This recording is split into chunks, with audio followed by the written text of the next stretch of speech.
ಎಲ್ಲರಿಗೂ ಆಶ್ಚರ್ಯ ಪಡುವಂಥ ಚುನಾವಣೆ ಆಗಿದೆ.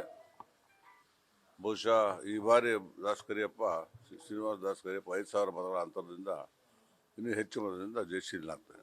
ಫಲಿತಾಂಶಕ್ಕೆ ಮೊದಲೇ ಕಾಂಗ್ರೆಸ್ ಭಯ ಶುರುವಾಗಿದೆ ಸರ್. ಎಲ್ಲರೂ ಉಚ್ಚಾಟನೆ ಮಾಡ್ತಾ ಇದ್ದಾರೆ ಪಕ್ಷದಿಂದ. ಅದು ನನಗೆ ಗೊತ್ತಿಲ್ಲ, ಅದು ಪಕ್ಷದ ವಿಚಾರ. ಅವರ ನಾವ್ಯಾರು ಉಚ್ಚಾಟನೆ ಮಾಡಿಲ್ಲ. ನಾವೆಲ್ಲರೂ ಕೂಡ ಒಂದಾಗಿ ಕೆಲಸ ಮಾಡಿದ್ದೀವಿ. 5,000 ಮತಗಳ ಹೆಚ್ಚಿಗೆ ಮತದಿಂದ ಗೆಲ್ತಾರೆ. ಈ ಹಿಂದಿನ ಚುನಾವಣೆಗಳನ್ನು ನೋಡಿದ್ರಿ ಸರ್ ನೀವು? ಈ ಹಿಂದಿನ ಚುನಾವಣೆಗೂ ಈ ಬಾರಿ ನಡೆದಂತ ಚುನಾವಣೆಗೂ ಏನು ವ್ಯತ್ಯಾಸ ಕಾಣಿಸಿದೆ ಸರ್ ನಿಮಗೆ? ಯಾವುದು ದಕ್ಷಿಣ ಕ್ಷೇತ್ರದಲ್ಲಿ ಈ ಹಿಂದೆ ನೀವು ನೋಡಿದ್ರಿ ಸರ್? ಇಷ್ಟೆಲ್ಲ ಅದೆಲ್ಲ ಅಭ್ಯರ್ಥಿ ಮೇಲೆ ಹೋಗುತ್ತೆ. ಯಾರ್ಯಾರು ಅಭ್ಯರ್ಥಿ ಇರ್ತಾರೆ ಅವ್ರವ್ರ ಮೇಲೆ ಹೋಗುತ್ತವೆಲ್ಲ ಚುನಾವಣೆ. ಈಗ ಒಬ್ಬ ST ಕ್ಯಾಂಡಿಡೇಟ್ ಕೊಟ್ಟದಿಂದ ಆಲ್ OBC SC ST ಎಲ್ಲ ಒಂದಾಗಿ ಚುನಾವಣೆ ಮಾಡಿದ್ದಾರೆ. ಮುಸ್ಲಿಮರು ಕೂಡ ಕೆಲವರು ಓಟ್ ಹಾಕಿದ್ದಾರೆ ಅಂತ ನಮ್ಮ ಭಾವನೆ ಇದೆ. ಬಹುಶಃ ಅದು 2 ದಿವಸದ ತಮಗೂ ಗೊತ್ತಾಗುತ್ತೆ.